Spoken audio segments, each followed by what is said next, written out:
over a 3-year term with 2 optional 1-year renewals. We expect that we'll spend only approximately $150,000 in 2024. And then as we get a better sense of our overall scale and the complexity of operations ahead, we would come back to approve spend and a budget for 2025 under the contract. The goal for 2024 is to have Carey & Co. work alongside us and NYCHA to prepare for the time, cost, and resources it would take to do a transition, as well as to set up some of the board committees that are contemplating the bylaws, including the audit and the finance committees. I'm happy to answer any questions that you might have, and thank you again to NYCHA for their partnership in supporting us thus far, which we expect to continue in the near term.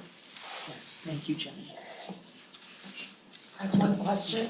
Is it your expectation that as the trust staffs up, that this is the type of service that will no longer be needed after 3 years, or that the scope will change and it's TBD what scope that might look like after you've fully staffed up?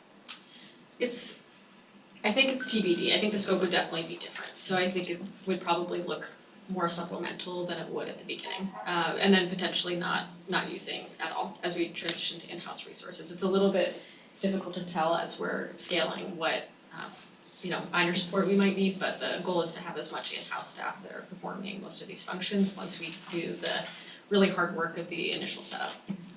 Sounds right. Thank you. Are there any other questions?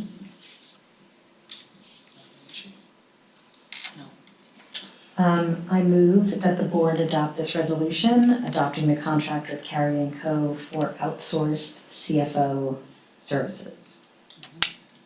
Is there a second? Second. Okay, all in favor, say aye and raise your hand. Aye. Thank you.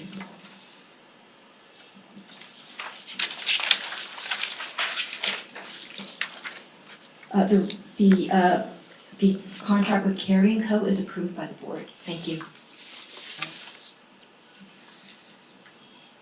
If there is no other business before the board, I move that the fifth meeting of the Board of Trustees of the New York City Public Housing Preservation Trust be adjourned. Is there a second? I'll second. Okay. All in favor, say aye and raise your hand. Aye. The meeting is adjourned at 10:50 today. Thank you. Thanks so much, everyone.